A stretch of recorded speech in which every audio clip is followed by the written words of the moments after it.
Alright, so a bit of a different video for today. For a little while I wanted to actually talk about my 2021 plans, give a little kind of like a recap to last year, and I guess go into the things that I want to improve on for this year, the things that I want to get done, the things that I want to kind of better in my life, and any kind of goals or achievements that I want to hit. But before I get into things, I've got quite a busy day today. I figured I could maybe just bring my camera, document everything that I'm doing, and implement that into today's video. So it's currently 9:20 in the morning. I have an appointment at 9:30 at the embroidery printing place that we get our Plant Skate Co clothing from. I'm gonna drive there, check that out, and then head to the skate park for the day.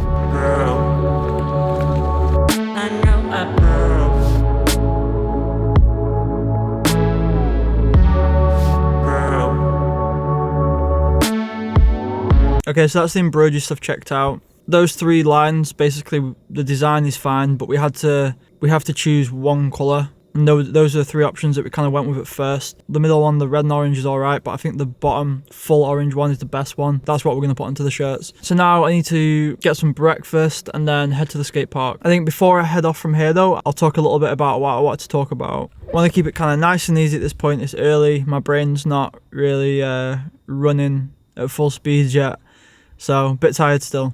So last year was probably the worst year of my life. I'm probably one of the worst years that I'll ever experience. Sorry to make this video like so negative at this point, but it will be a positive video, I promise. I'm not gonna go too in depth or anything, but I lost family members last year, which was incredibly tough for myself and all my family. But last night I was thinking a lot about it, and I was thinking a lot about, you know, what happened over the whole course of the year, and I was trying to think of the upsides to the year. And I felt kind of guilty for doing that because I was like, it was such a bad year and I lost family members, and it just felt like, you know, I shouldn't be trying to think of positives to the year when such bad things happened. But at the same time, I thought you have to try and think of the positives, because if you don't, I think life can get so down on you and it can be so like kind of like soul crushing in a way that you have to sort of try your best to take positives out of every situation. So the positives that I feel like I've taken from last year, which I will take into this year, one of the big ones here has been that I started my YouTube channel, and because of that it's kind of ignited a few different passions for me. So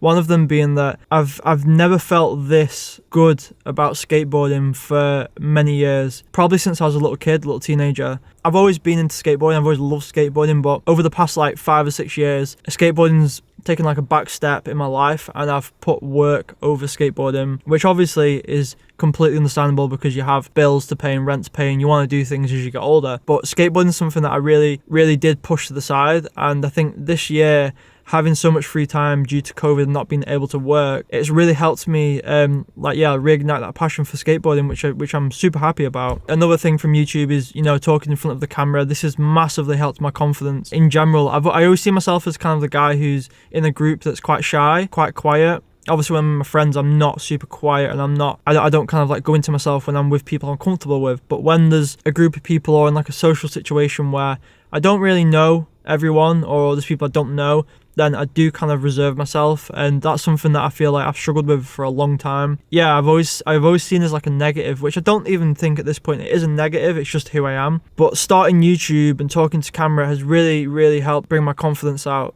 which is strange to say at like 27, because you think that at 27 years old you should be kind of at your full self, but I don't really believe that. I feel like you're always developing throughout your age, no matter what age you are. But yeah, I think it's a great thing for me that I think YouTube and talking to the camera has been such a positive on my life that, yeah, it's been great so far. Obviously filming and editing is also another thing, because I have a bit of like an on and off relationship with filming and editing or filmmaking, because if you don't, I don't think I've ever talked about it on this channel before, but what I actually do for a living is documentary filmmaking. So I work a lot within the gaming industry. I travel to different countries all over the world making documentaries, and it's something that I've enjoyed doing for a long time now. I've been doing it for about 7 years, and I've enjoyed doing it, but working for clients for that long really does start pulling on you and draining you a little bit, you know. I didn't get into filmmaking because I wanted to make money or do videos for clients. I got into filmmaking because I wanted to make videos that I enjoy making. And when you get so obsessed with work and earning money and traveling and whatever else, like I have done in the past, it takes away from why you started that hobby or passion in the first place. And for me, that is true. So this year on YouTube is the first time since I started filmmaking that I've made this amount of videos for myself and not for a client. I think that's great because it's, yeah, like I said, filming and editing has become a lot more enjoyable for me now. You know, the process of making a video has become a lot more personal and enjoyable for myself, which is great. A massive positive going into the year. I've yapped for too long. I think that was far. I only wanted to talk for like 30 seconds, but I think I just got so into it that I just couldn't stop myself. Before this section becomes so long, I'm gonna head off now, go get some breakfast, head to the skate park, see what Jez and Sean are up to, and then carry on from there. Vegan.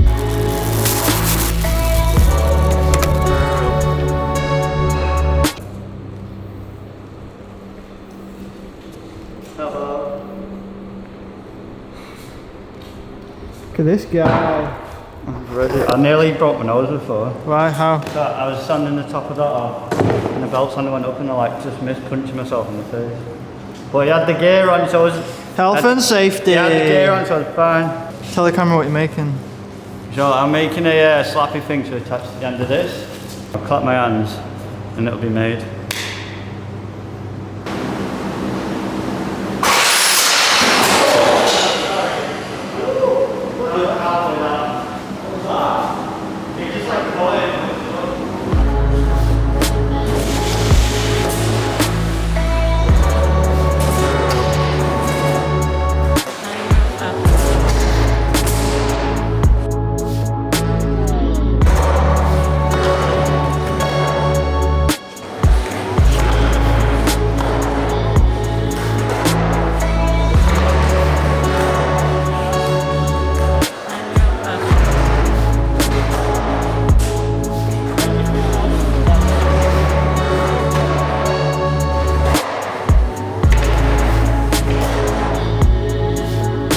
Quick skate park tour. So we got a full set, and then we got a quarter pipe extension here to get the speed for the full set, and then there's a big quarter pipe extension here. Then we've got the prime suspect making all the mess all the time, cleaning up. And Jez has just made the slappy out of some old wood on 2 grind boxes, and then we got the 2 smaller grind pads. Sorry, not 2 smaller grind pads, the 2 smaller quarter pipes on both sides. And then we got the rail, can't forget about the rail. We've been neglecting the rail big time though. Oh yeah, and then we've got the best quarter of everything right here. This is the original quarter pipe of Plant Skate Park, built by myself. Never forget that you use glue to put copings down, it's the best way. Why is there a fleece in the basketball net? What? Why is there a fleece in the basketball net? Because it's the best kind of coat hanger. This is where I store my fleece. We've not looked at the best thing in the park yet. This is another one of Gerald's inventions.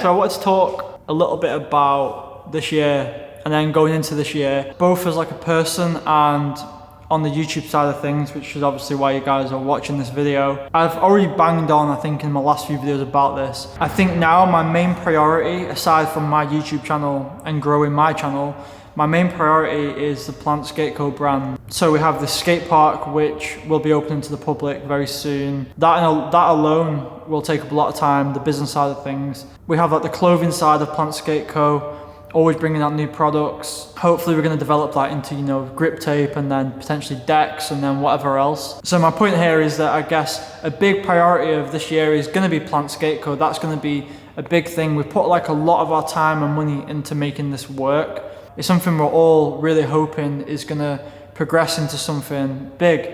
And obviously the whole process of this is very enjoyable. I mean, getting a lot of enjoyment, learning new things, and the environment of coming here every day, working compared to being at home. So I'm also going to set myself a few goals. I've not written these goals down and I've not really thought a huge amount about it, but I do have kind of an idea of the things that I want to do and the things I want to improve at.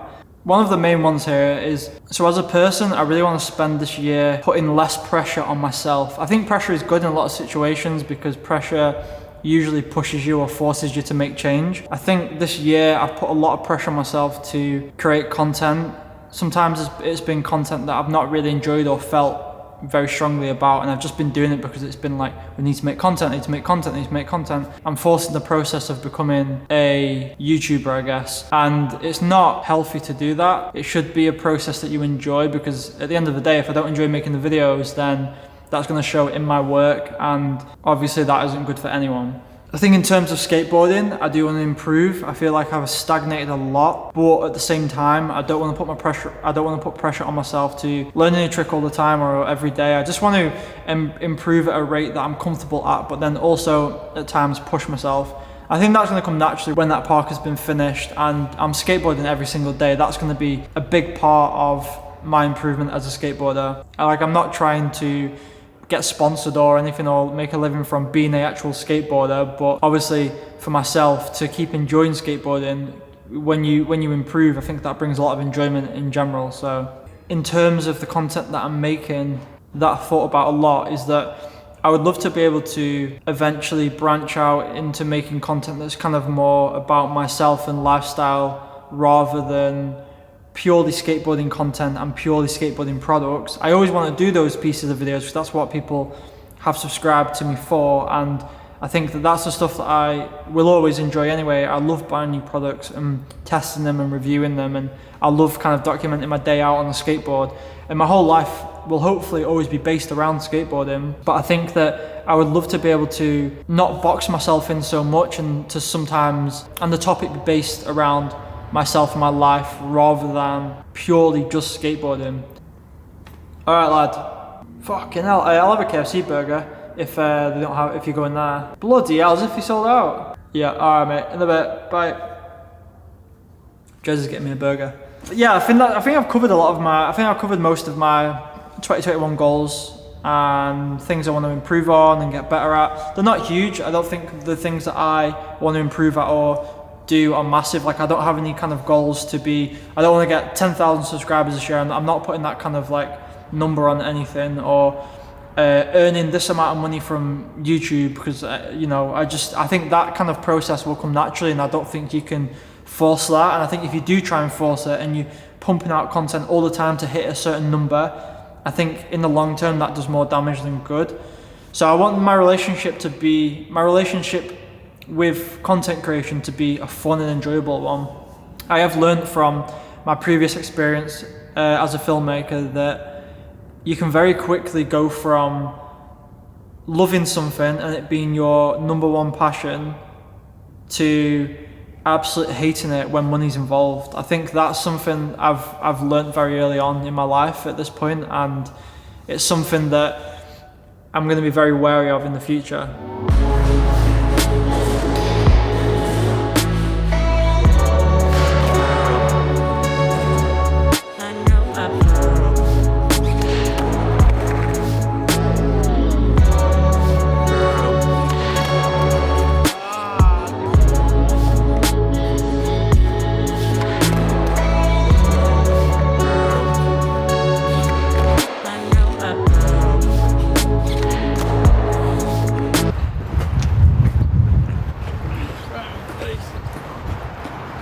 You can stand there the longest. Go.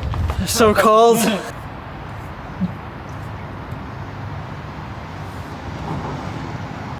It's felt like quite a productive day. I've enjoyed it. I feel like after today of talking to the camera, it's made things a little bit clearer in my head.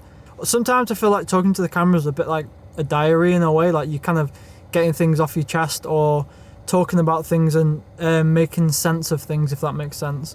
And I'm excited for the future. I'm excited to kind of see where things go, where things progress. As long as I'm enjoying what I'm doing, that's the main thing. So that's it for today. Hope you enjoyed it. See you in the next one.